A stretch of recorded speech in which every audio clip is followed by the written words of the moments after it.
Hello, everybody. I'm just gonna wait 1 or so minutes. There's a couple people that's mentioned they'd be in person, and I see people in the process of joining online. So I'll just give a little bit of time. Thanks everyone for showing up today, and thanks everyone especially for, well, everyone's thanked equally, but thank you everyone for showing up in person. Please grab food if you're interested.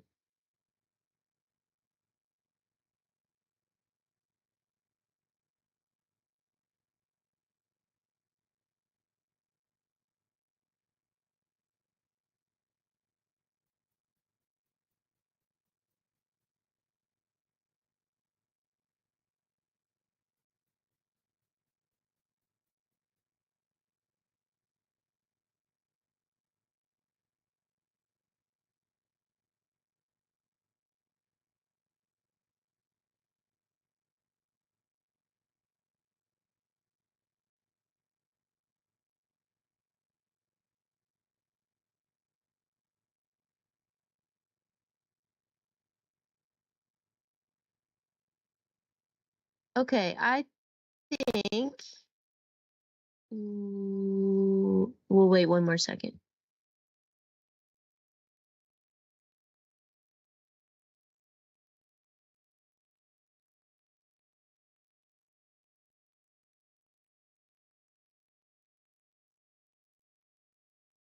All right, might as well go ahead and get started. Thanks everyone again for being here. So I'll just kick things off. We have a full agenda today. So first thing on the queue is a presentation from Dina. So I'll just give the floor to you. Oh, sorry. Yes, I'm sorry. We should do introductions. Apologies. Angie Martell of the Pikes Peak Area Council of Governments, and we'll go around the room. Jessica Cooper, Fort Carson. Brooke Weston, Fort Carson. Andy Gunning with PPACG. Dina Boytok with Two Roads Environmental. Kenzie Courtney with PPACG. Kevin Shrewsbury with Carl Springs Utilities. Rick Coffin with the Air Division at CDPHE.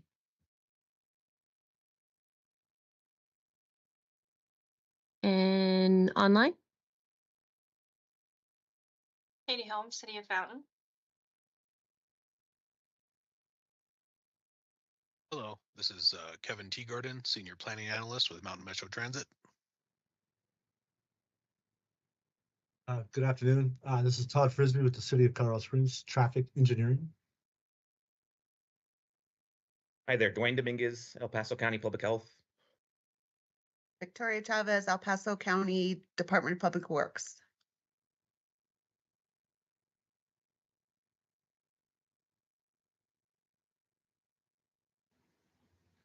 Hi everyone, Clyde Sharp here with CDPHE and Air Monitoring.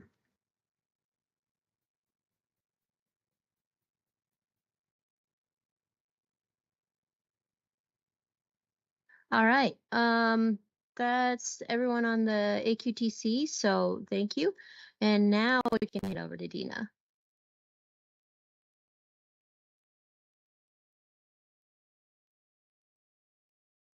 Yeah, sure.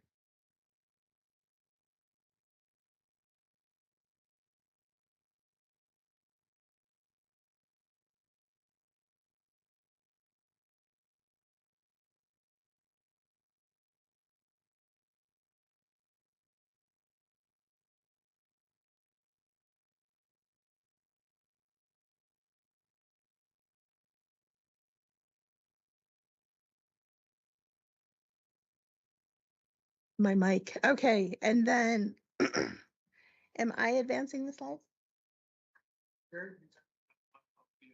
I'll have to advance them. So Okay, thank you so much.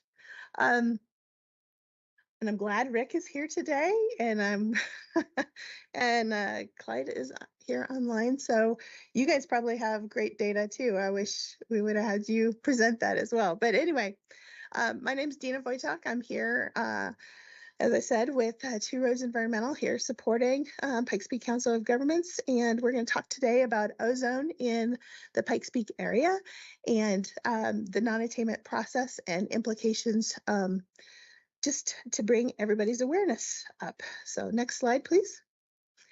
So just some basics. Ground level ozone can be harmful. EPA's got two standards out there for various reasons.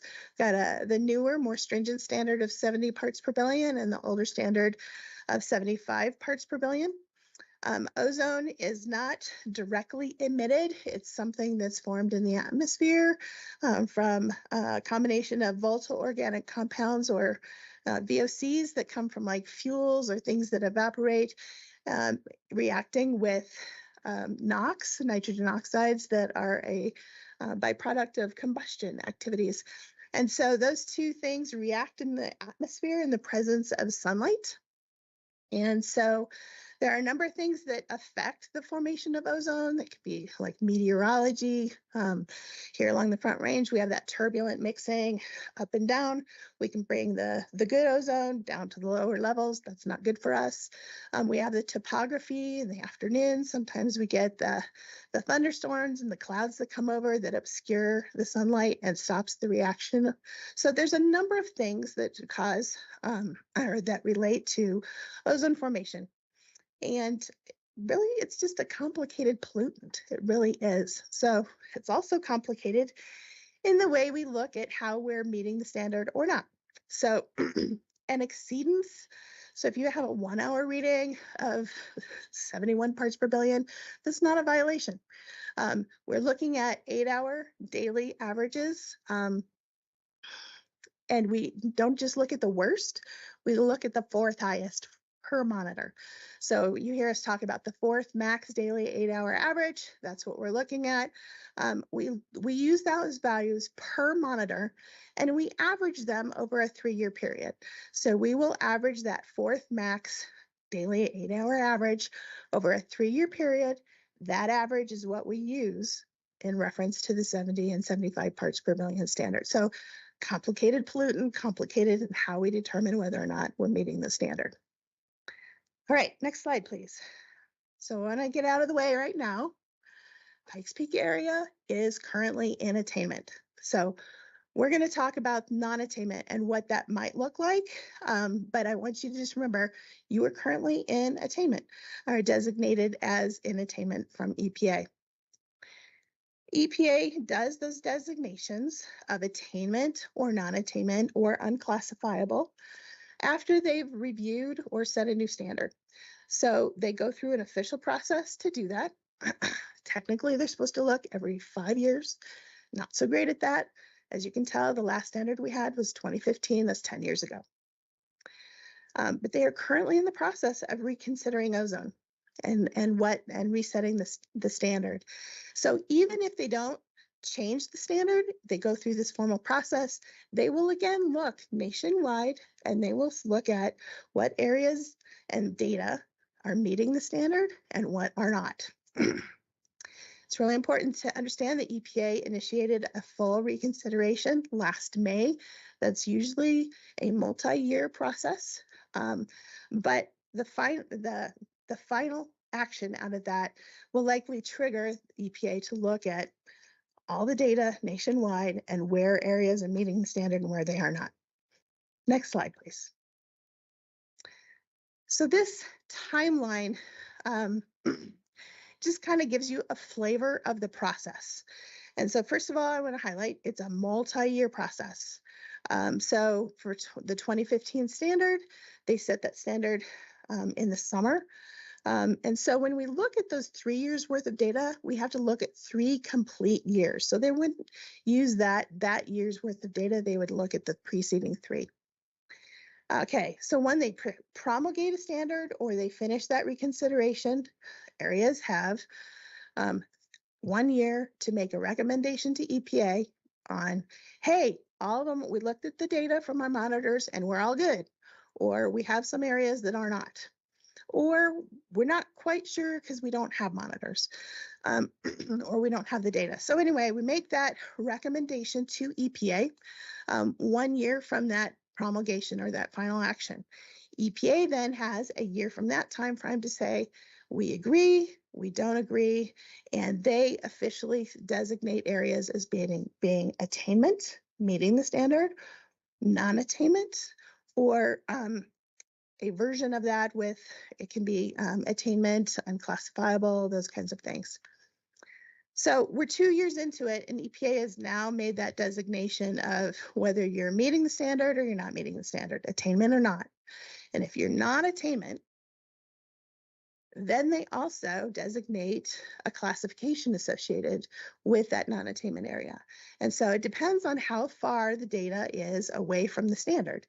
And so if you're not very far away, you'd start with the marginal non-attainment classification. If your data is showing worse, you could be going to moderate, that kind of thing. So anyway, there's marginal, moderate, serious, severe 15, keeps going. So now EPA has made that designation of non-attainment, and then states or local authorities are obligated then to revise their state implementation plans according to the classification of non-attainment.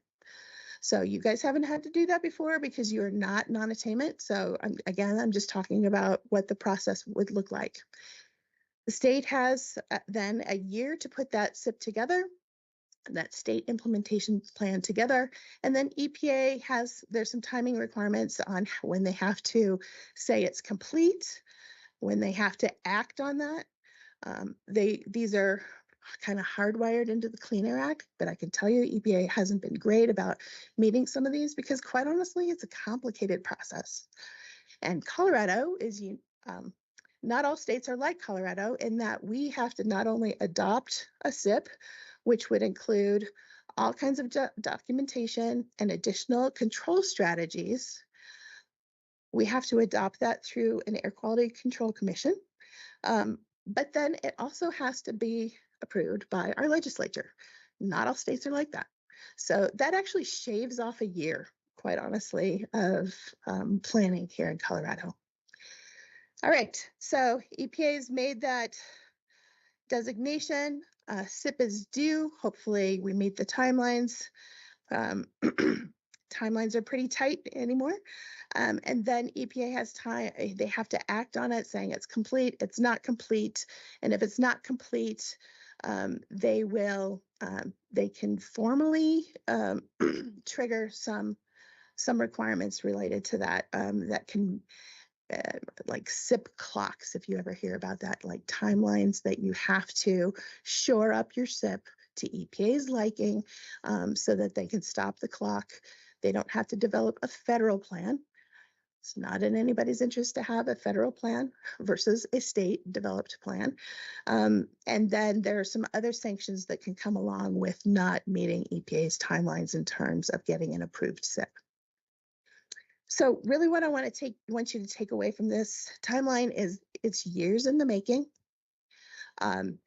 And while there's some hardline timelines in it, it's really hard to meet those because developing the SIPs are very complicated. There's a lot of litigation. There's a lot of new requirements related to it, and EPA is under a lot of pressure to adhere to those. So, all right, next slide. All right, so what is the data looking like for your Pikes Peak area? So what I looked at is not only the 2 monitors that have been running for more than 3 years, because we need a 3-year average, right? I also looked at what was going on with Pueblo West this past year. And so what this shows you is it shows you a list of the highest 8-hour averages in 2024 for these 3 monitors. And you'll notice with the red arrow where the 4th max value is, all of those values are currently higher than 70 parts per billion. Again, that's not necessarily a violation. It's just showing you've got high data. What this slide also shows you is these monitors experienced a number of days where they were over 70 parts per billion. So it's neither here nor there, just something to take into consideration. All right, next slide.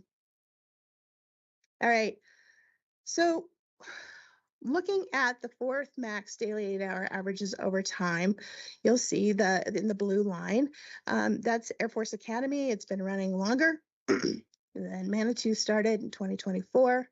They kind of track each other. The data is very similar. There's also a trend line in. I just put the trend line just for the Air Force Academy, just to give you a flavor of it's trending upwards. That is also true for the Manitou Springs, but it's not quite the same slope. All right, next slide. So then this chart shows you the actual design values for those monitors. So it's got those 3-year averages of the fourth max daily 8-hour values. And so what you'll see is the blue and the orange lines kind of, again, trending similarly. The red line shows what the ozone standard has been over time, and you'll see it's been lowered over time. And so we are currently now dealing with the 70 parts per billion standard. And in more recent years, you have design values, those 3-year averages, that are now at or above the standard. So again, you're currently designated as attainment. Should EPA reconsider that using this data, things may change. All right, next slide. So what would non-attainment mean for the Pikes Peak area? Let's talk about that. Next slide. All right, so clearly we have the health impacts. EPA is saying at these levels, you're likely to have increased rates of illness, asthmatic attacks, breathing, COPD, those kinds of things. You also have environmental impacts. You have impacts to plants, trees, that kind of thing. That can those translate into very real economic impacts, like whether you're dealing with, loss in productivity because you've got people out that are dealing with illnesses. You've got hospital rates of illness increasing. I didn't phrase that well, but anyway, you also have environmental impacts. So these can translate into crop yield. They can impact the aesthetics, and a big part of our economy is tourism. So these translate into very real economic impacts. Next slide. All right, so this slide, what we did is we looked at a couple of areas that are kind of similarly situated to Colorado Springs, and they had conducted some studies just to understand what the cost of a non-attainment designation would mean to them over time. And so these aren't great apples to oranges comparisons, but they definitely give you a flavor of some of the costs that they were accounting for. And so they looked at things like, impacts of regulation on the area.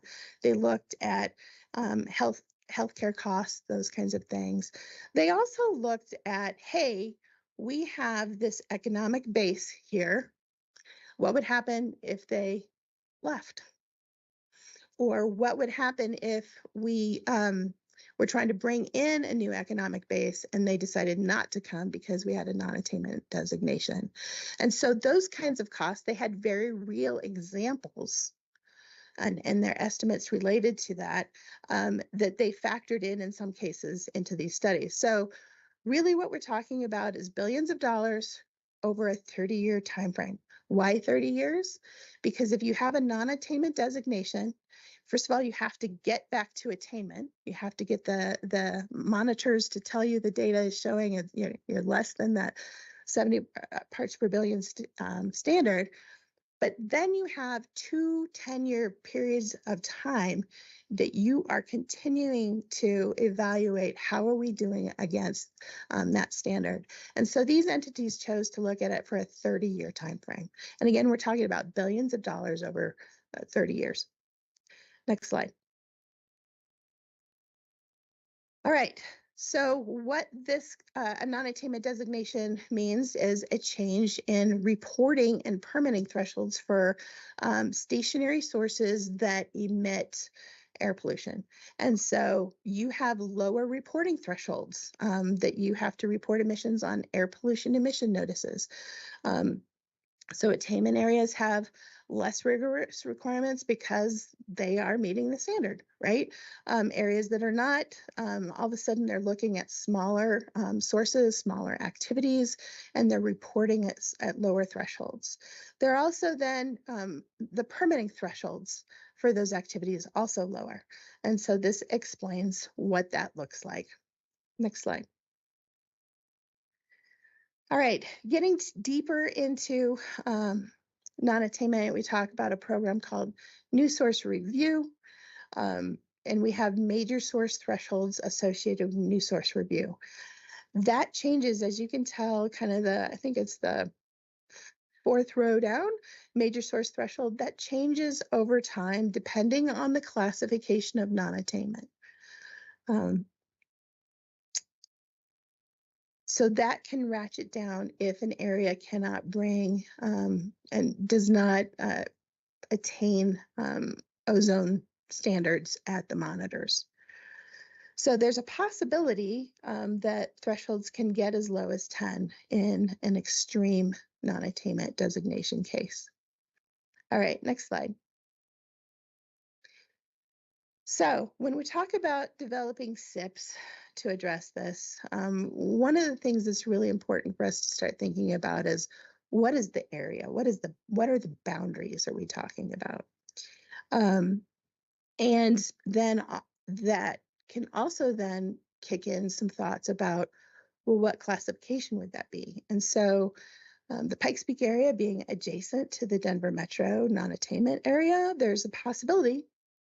It could be somebody could think that's an easy, obvious move to simply just expand the existing non-attainment area. So you would potentially just be brought into that non-attainment area, given some time to comply.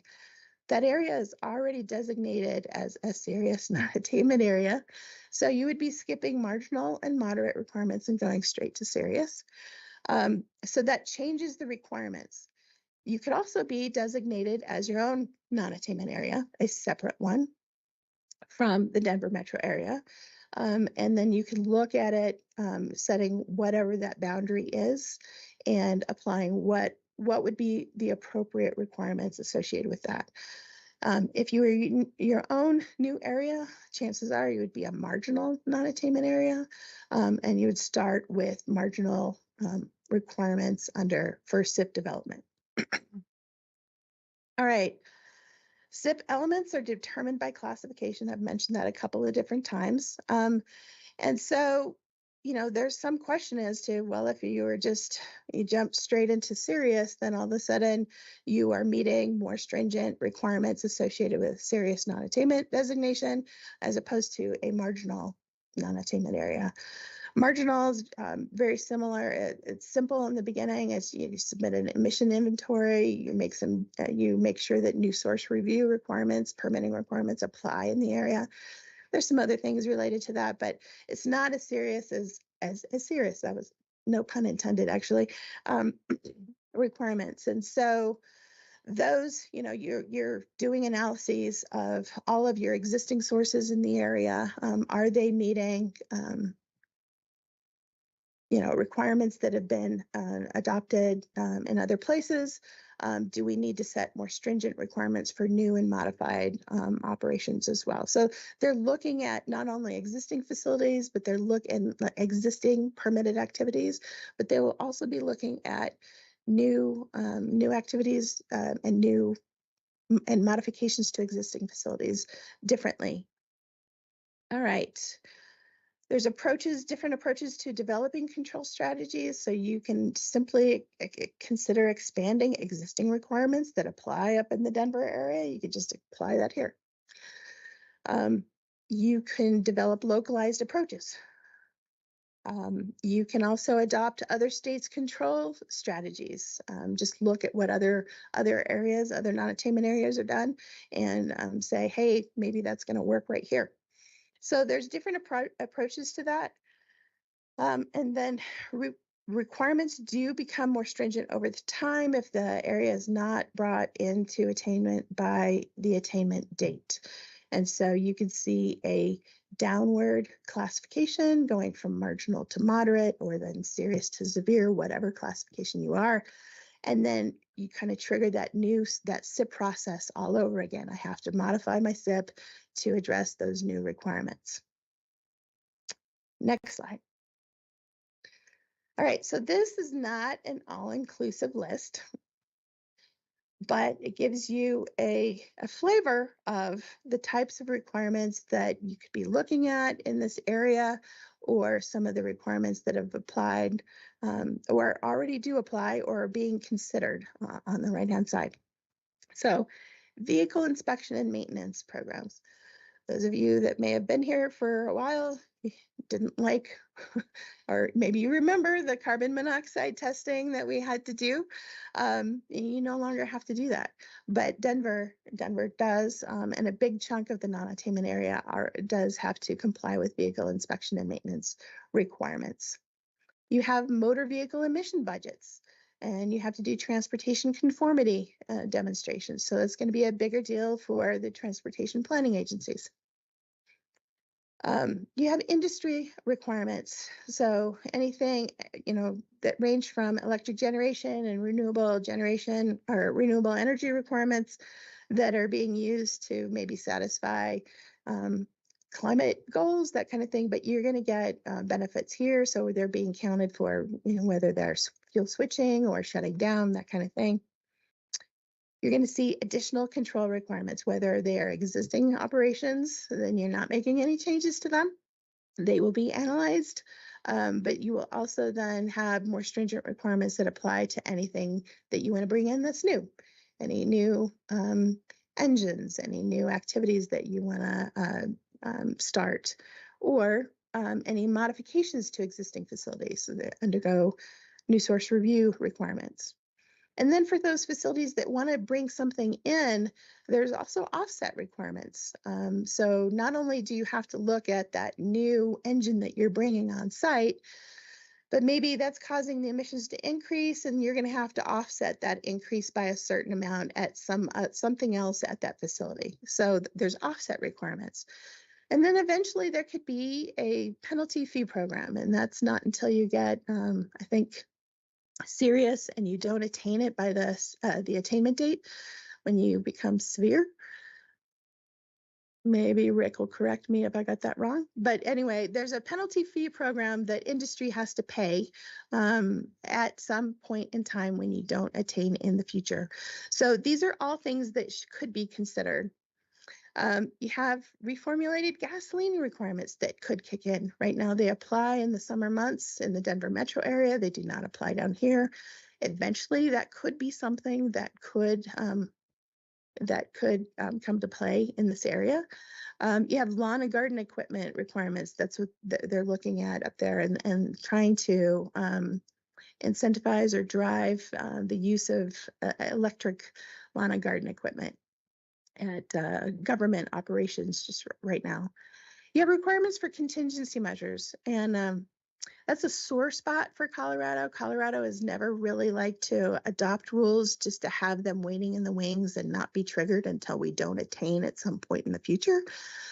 But courts have basically said we have to. And so you have to now develop rules on a what if we don't attain by this date, what rules are going to kick in automatically upon not attaining that date, or not attaining by that date, excuse me. There's other requirements that are being considered. You've got low emission vehicle, zero emission vehicle sales. That's a statewide requirement. That kind of helps with ozone. I shouldn't say kind of, it does help with ozone, but it was, I think, more of a greenhouse gas kind of effort. You've got requirements for medium duty and heavy duty trucks. There's more and more, but I'm just going to really hit this mobile emissions cap that's being considered up in the Denver metro area right now. It's not a motor vehicle emission budget. It doesn't trigger conformity lapses and loss of federal highway funding, but it's very similar. And so they're looking at capping mobile emissions at 2026 levels, and trying to have transportation planners figure out how to make that happen. And that's really hard. It's definitely hard in more urban areas. Excuse me, rural areas. It's easier in urban areas. But when you have sprawl, it's really, really hard to address. So that and indirect sources, that's a whole different conversation at another time. But these are kinds of things. This is where Denver has been continually downgraded over time because they have not been able to attain the standard. And that's where they're at. They're scrapping at trying to shave off the man-made emissions in their area to try to attain. So I think that's my last slide. One more. Yep. So I covered a lot. I didn't go very deep. I'm going to let Rick jump in and correct me on anything that I got wrong. And but I really wanted just to spur a conversation today. There's a lot at stake here. That's really what I want you to consider. There's a lot at stake. And really would like to, help explore opportunities to reduce and plan ahead and do whatever you could possibly do to reduce ozone such that you don't end up being designated as non-attainment in the future. All right, any questions? Thanks, Dina. And the penalty fee program, I think you said it kicks in at severe, and that's correct. Right, My thank you. understanding. Yeah. Thank you. And yeah, that's a lot of information kind of condensed. So I think it was a great overview. Thank you. Oh, go ahead. Go ahead.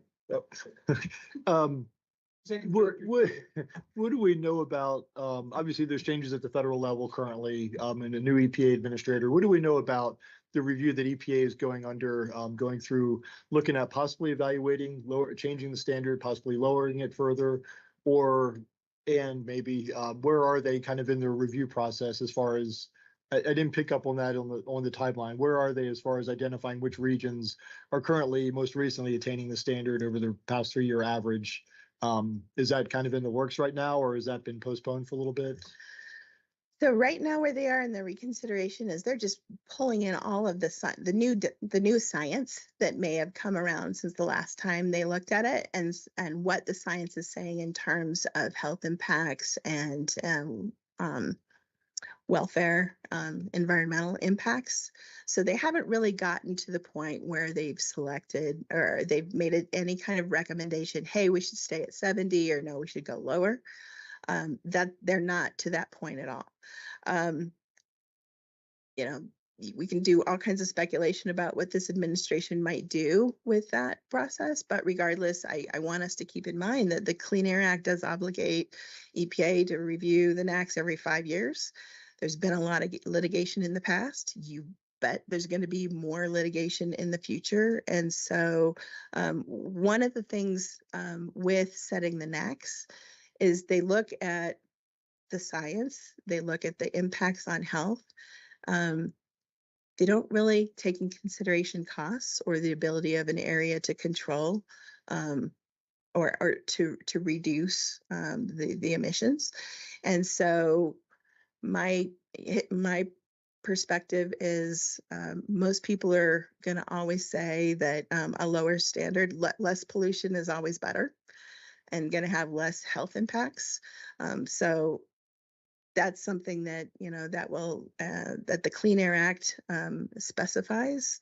And so all that to say is I don't know what I don't have a great crystal ball as to what's going to happen. All I can tell you is they kicked off the process.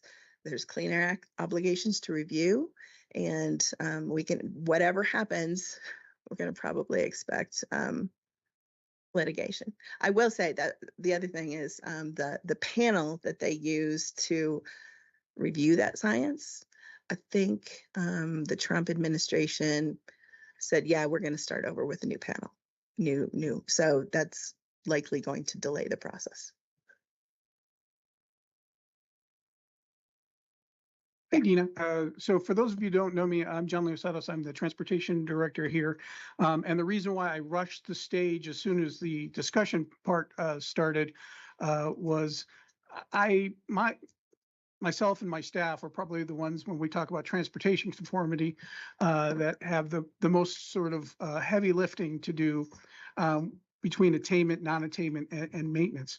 So Dana, the first question is, and actually it's not a question, I just want to commend you on what a terrific presentation that is. In fact, before I forget, I would like to maybe recommend Andy and Angie that we ask Dina to sort of redo it in 2-minute segments because elected officials usually can't focus for, oh wait, that could get me fired. They're very busy people and if we have things that take too long, but maybe 2-minute videos in a series of 4 or 5 of them.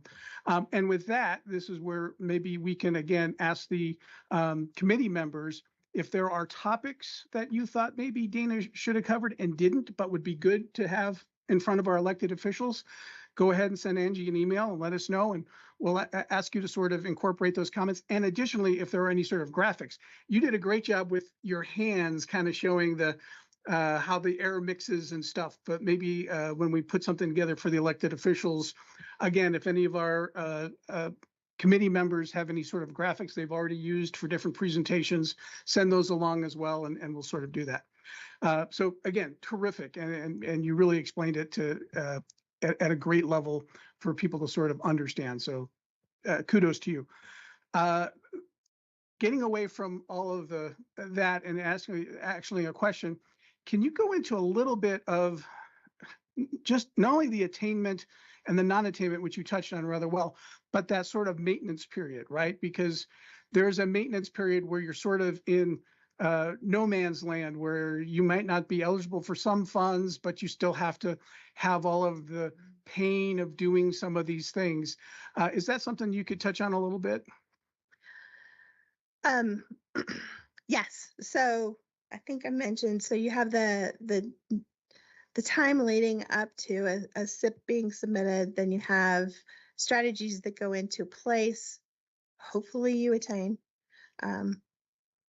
And then once you attain, you have 2 10-year periods. They call that an attainment maintenance timeframe. During that time, all of those control requirements that you just adopted, I shouldn't say just because it's years, right? But that you adopted to bring that area into attainment, they have to stay in place. Unless you can demonstrate you don't need them because, I don't know, cars just, started running on water and you don't need any transportation related, So for the most part, you got to stick with them for 20 years. Yes, you do. You do. And then even then, when you're considering being fully designated as attainment, so not just attainment maintenance, but attainment, you have to demonstrate that you wouldn't backslide. You wouldn't go backwards. So you likely have to keep those requirements in forever. Okay. And some of the things that you have talked about as far as implementing like using electric lawn equipment and travel reduction programs, I can tell you we have tried to sort of crack the code and get funding for those things, and we're not having a lot of success. Is there any thought process or state program that allows for funding when you are in attainment? We're in attainment, but most of the rules are guarded towards people who are already in non-attainment, and it's hard to stay there when you can't get any funding. So is there anything advice you could give us, or that we can ask this committee to help get behind, and so we can actually implement some of these funds, these programs before we actually are forced to?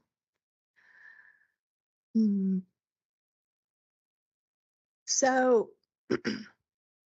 funding is a big question right now with this new administration. Does Rick have a better? No. I didn't want to put him on the spot. I was just asking him offline. I mean, at the federal level, yeah, that's all up in the air right now, and we'll see where how things are once the dust settles. But at the state level, there are some programs where the funding is only available in the non-attainment area, but there's other like the Clean Fleet Enterprise and the Clean Transit Enterprise that has funds which allow for basically projects in any part of the state.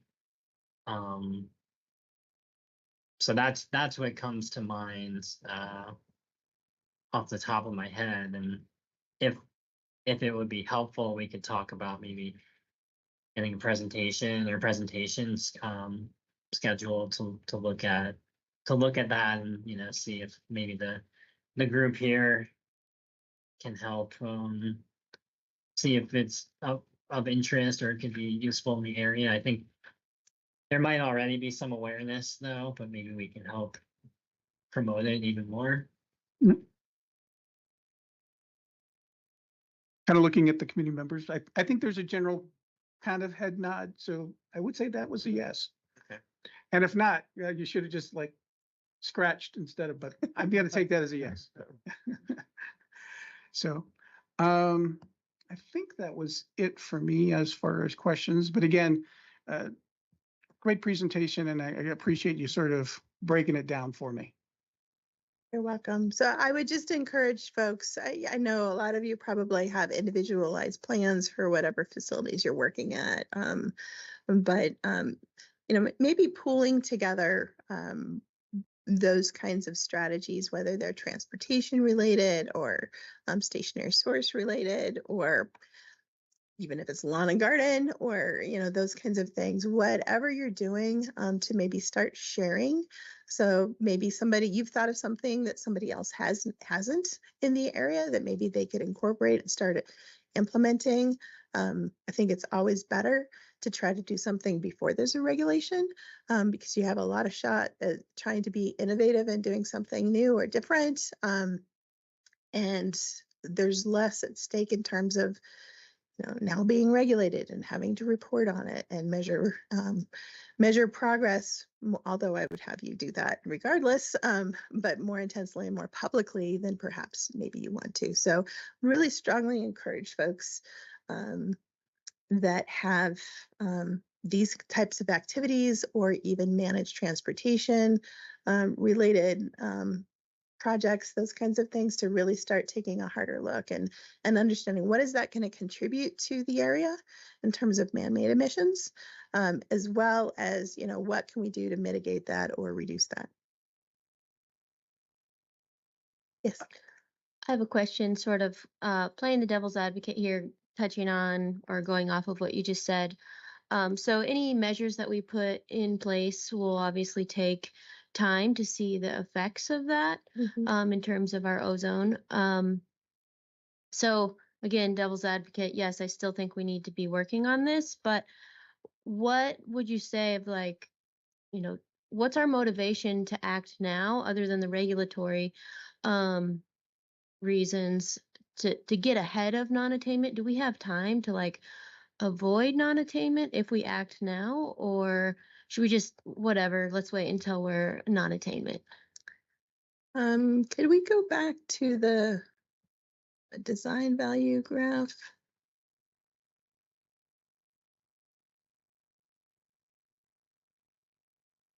All right, so if EPA, sorry, I'm rolling my eyes if you can't see that online. If EPA were able to finalize their reconsideration of NAAQS, let's just say beginning of 2026. Okay, that's a huge reach, but they would likely then start looking at, they would promulgate that in 2026. The state would then say, yeah, we have areas meeting, not meeting the standard. Then, that's a year from that. And then EPA is 2 years out. So that would be 26, 27, 28. So they would probably be looking at 2027 in the two prior years, so 2025, 2026, and 2027.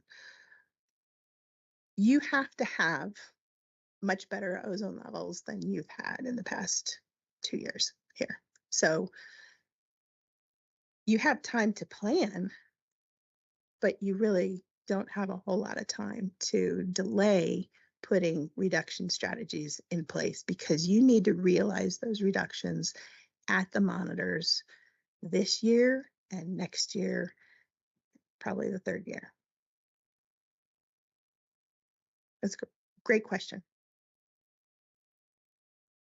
Dina, you talked about what the data is, but what does the process look like for excluding exceptional event data? That's a great question. I could speak a very long time on that. So we all know that we've dealt with wildfires in recent years. And then here in Colorado, we also have something called stratospheric intrusions in the spring. We get that crazy mixing of air.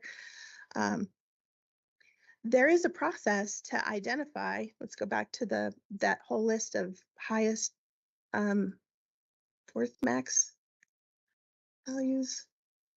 That one. Yes, thank you, Jared. You're awesome. What I showed you here is, okay, so let's just say you had wildfire influence this past year. You'd have to exclude a lot of different events to get down to a fourth max that's below 70. But you didn't ask that, you asked for the process. So the process is you have to look to see, did it make a difference? And so you can say, hey, we had these events and we can show that at the monitors, everything was ticking along, it was good. And then all of a sudden you saw the plume hit the monitor and the monitors just jumped. You could make that demonstration, which is really resource intensive and takes a lot of time and effort just for one, let alone lots of them. But then EPA will likely not even look at it if it doesn't make a difference in that 3-year average. So you have to be really strategic about which events can we demonstrate did have an impact, and then which of those then influence that 3-year average such that we would get below the 70 parts per billion standard. There's a lot of work that goes into that. And then the EPA is not, I heard of one area submitting like 39 exceptional events and they got like 9. So you have to make sure that it'll happen. If EPA does, you make the demonstration, EPA concurs, what happens is then they throw out that 8-hour average, boom, and they act like it wasn't there. And then they look at what now is your fourth max value. And we will use that value in comparison and in developing that 3-year average in comparison to that 70 parts per billion standard. Did I get to what you wanted me to get to? Okay. Yeah, I think that answers my question for you. I think for the committee, it's further discussion of what that looks like. And I don't know if anybody, Dina, you or maybe the division has looked at, I know 2024, like you mentioned, you would have to get rid of a lot of data points. There are a few years that are ahead of that may only be a couple data points that need to be removed in order to get below that standard. So I don't know, Dean, if you've looked at that, or maybe the division has looked at that to see kind of how many data points we're looking at need to be removed to make a difference, or if there's been any analysis to this point regarding that. Rick, do you have a response? And Clyde, feel free to hop in to add anything, but to the best of my understanding, I don't think any analysis has been done. But our standard process is if there's any chance that levels have been influenced by an exceptional event, we flag it in the air quality data system. And that will allow us to go back, at some point in the future, go back and develop an exceptional event demonstration if we choose to. But in previous conversations with our meteorology team, they have expressed that it just, as Dina was saying, it takes a lot of work and time to really start digging into the conditions, where, if it's wildfire smoke or something else. And it wouldn't make sense for us to dedicate that time to something unless we know it would make a difference. So, and I guess the other thing I'll add too is I know Scott Landis has, I think years ago, he's presented to this group. Yep. We could always invite him back if, and I'm sure he could pull up the data for like number of days flagged and number of days when an advisory was sent out, and he could speak to this process, which with much greater expertise as well. So I'm sure he would be happy to do that.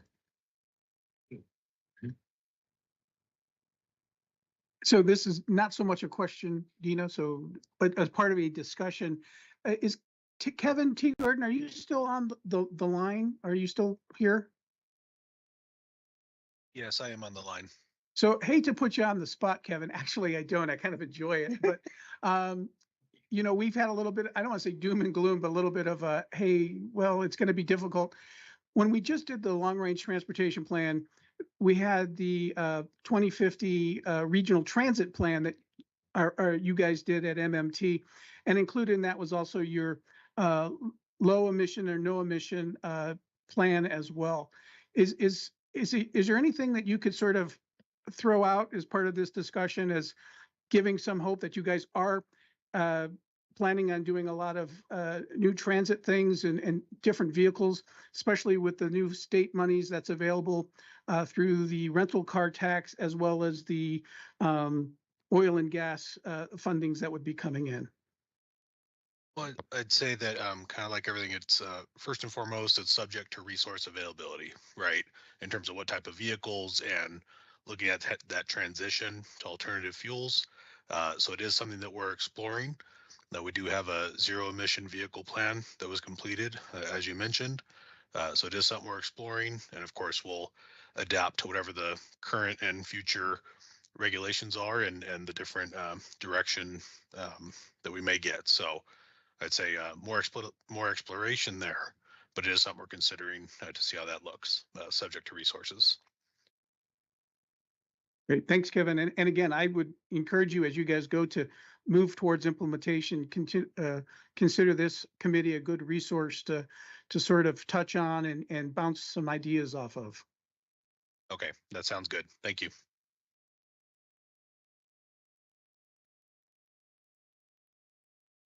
One last maybe real quick question, if there's a short answer. Why should the military installations care about this?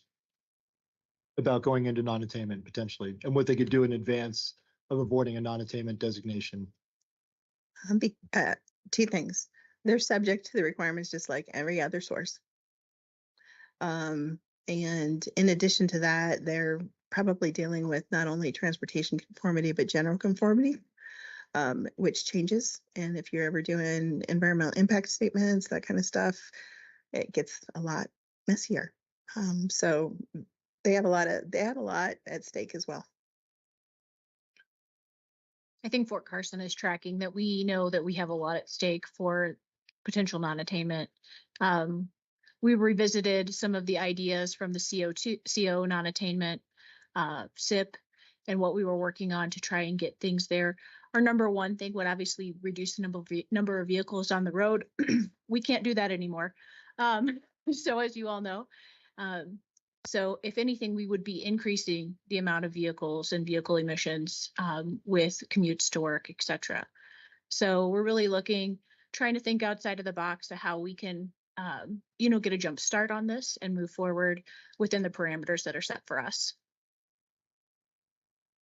Well, and likewise, to John's point earlier, we'd like to work with, and we're working with the bases already and with MMT and the city of Fountain and others to look at ways to kind of reduce travel demand onto the base. And I know the base is looking at internal circulation possibilities to try to reduce and provide some other travel options. So I think we're on the right track. And hopefully, I think with Dina's, you kind of wrapped up your formal part of your presentation. It sounded like it was sort of a call to action where we should get our act together and do what we can, despite the short time frame that we have to work within.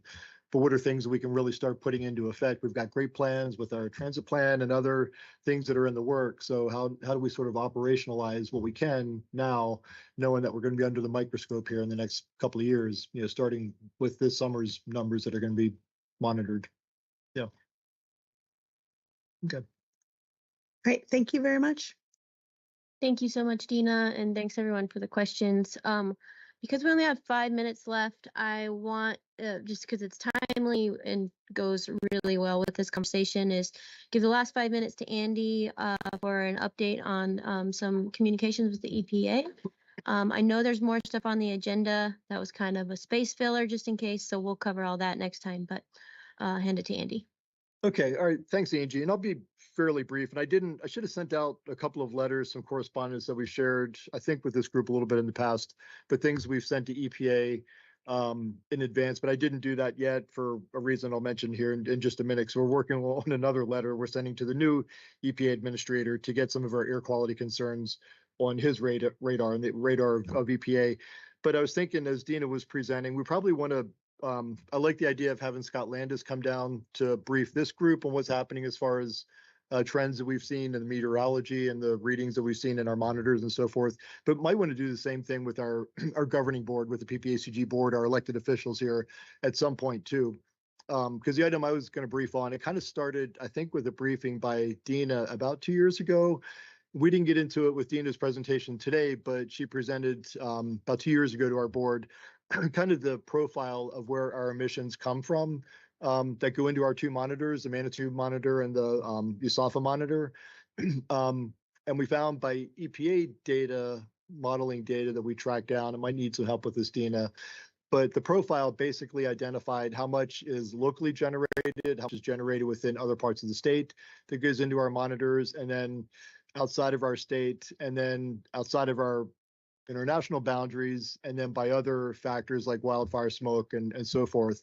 And basically we landed on what you found from EPA data sets that we were able to track down is that about 80% roughly of the pollution that's captured by our two monitors isn't really locally generated. It's non-locally controllable, if you will. But I also want to mention, I hope to end with this as well, but we should always keep in mind the call to action and the need for us to reduce what we produce within our region. That's first and foremost. But coming to the realization that about roughly maybe 80% is kind of out of our control. We got challenged by the board when you presented, it was like January 2 years ago. They said, well, what are you going to do about this? And we didn't have a clue what to do about it, but we have been working with a group of partners across the Intermountain West in Arizona, Utah, Nevada, Idaho, a couple other regions, a couple other states, on some other issues that kind of knit us together. There's been this network of kind of an informal group of metropolitan planning organizations that have been working on different issues, transportation funding related issues, and others over the past roughly 20 years. So I know about a month or two after Dina made that presentation and the board challenged us to say, what are you going to do about this? I kicked it to that group to say, you know, this is something we're dealing with in our region. I suspect this is something that other Intermountain West regions are dealing with as well. And sure enough, when I asked who else is dealing with kind of high levels of background and non-locally controllable emissions, just about everybody's hands went up. So since that time, we've formed a working group, and there's about 10 of us now, smaller subset of our overall Intermountain West MPO group, but 10 of us are working together and pushing it pretty hard with EPA just to get this and keep this on their radar. I think I shared a letter with this group, and I'll resend it later today or sometime this week, but a letter that we sent collectively back in September to the EPA. And I kind of call this the divergence letter, but basically highlighted that, how do we characterize this? So the 4 regions that are in non-attainment in our Intermountain West area, 4 of them are in non-attainment, including Denver. It's Denver, Phoenix, Las Vegas, Salt Lake City, and then a bunch of other regions that are part of this network as well, including us in Colorado Springs, Boise, Idaho, Tucson, Reno, couple others that I'm leaving out at the moment that aren't in non-attainment yet, but are kind of right on the edge. And we're all dealing with the same dynamics in the Intermountain West with our elevation, our topography, our mountainous terrain, but our geographic location as well, where we are more susceptible to things like wildfire smoke, more susceptible to things like international emissions coming from, you know, Mexico or Canada or Asian countries as well. And we're kind of disproportionately getting impacted by things like that in the Intermountain West versus areas that you see like in the South or mid-Atlantic states or elsewhere, other parts of the country. So we highlighted this with EPA with the letter we sent back in September, saying, hey, we're seeing in those 4 non-attainment areas in our broader Intermountain West region, they're actually demonstrating that they're able to reduce their local precursor emissions. So they're on a downward trend, but emissions at their monitors are going up. So what the heck? What is going on here?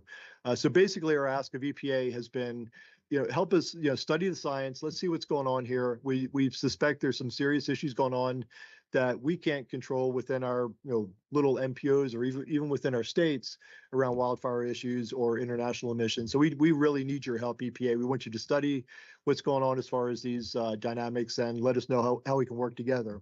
That was a letter we sent back in September. We got a response in December from the head of the Office of Air and Radiation with EPA.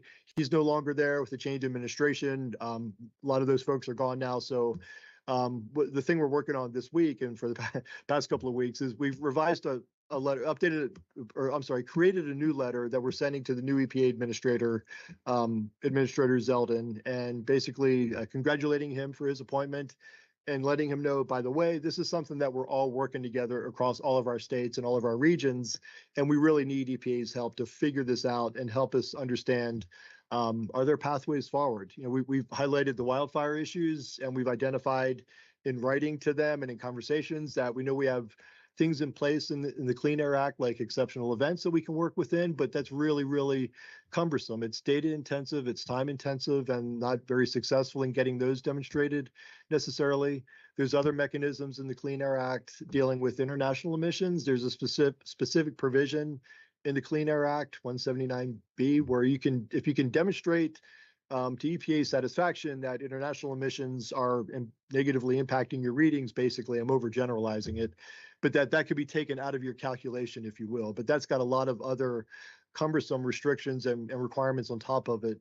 So that provision's not working for us either. So we're just trying to figure out how can we work forward, not trying to get out of our responsibilities, but how can we deal with this non-locally controllable source of emissions that are counted against us as well.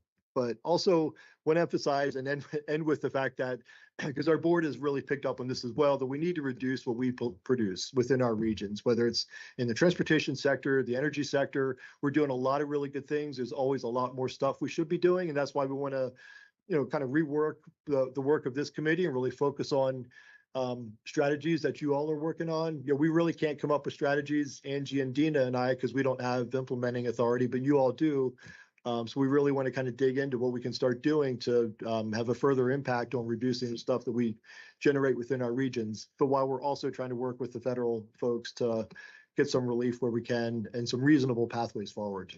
So I will share the letter that I mentioned that we are sending to Administrator Zeldin. It's signed by the 10 metropolitan planning organizations.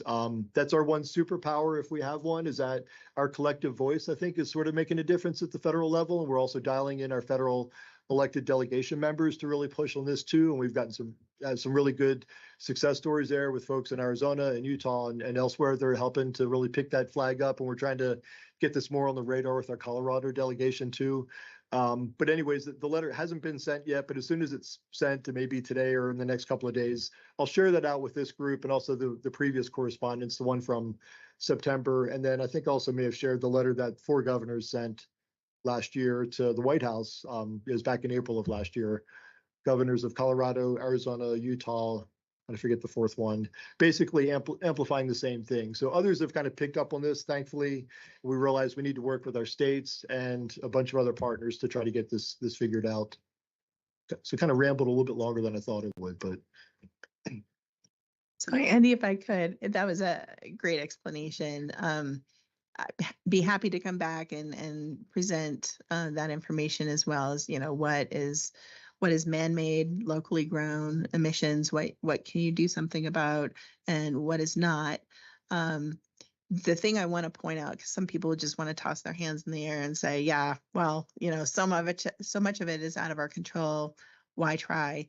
The reason to try, first of all, let's remember health and welfare kind of thing. Do what you can. Are we asking you to zero out emissions? No, but do what you can. And in addition to that, even though we are, pursuing, some consideration for, the degree of non-locally controllable emissions, EPA is not going to let the state get off with, they don't have to do anything because so much is out of their control. That's not going to happen.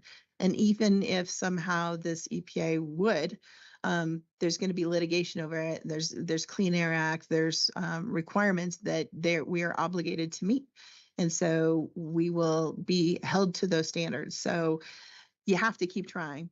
But you also, need to keep, trying to say, hey, there needs to be some consideration for the situation that this region is in. So again, I just want to offer, we can come back and have that conversation, but I don't want people's takeaway to say, why try?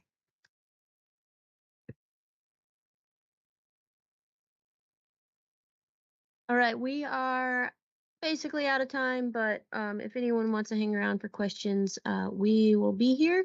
But I don't, go ahead if anyone has questions, but you can also, we'll see you next time if you need to go. But we want to have that important conversation about the role of the committee and making sure we have an eye on kind of reworking things a little bit, and just want to make sure we've got the right partners around the committee, you all, whoever wants to engage on this, but others as well. And Angie's been working on a list of other kind of stakeholders. Thinking about maybe changing the title so it's not a technical committee, but it's a work group. I don't know what it's going to be called yet, but we don't want folks getting intimidated thinking that they need deep technical knowledge about air quality and ozone related issues. We want people here that can make a difference as far as reducing emissions and keeping our air clean. And that could be folks in a bunch of different sectors across the region. So give some thought to that, but we'll have that as the main topic, I'm sure, of discussion next time we get together. Yeah, definitely. It's on the agenda, but it was a great discussion today, so I didn't want to get in the way of that.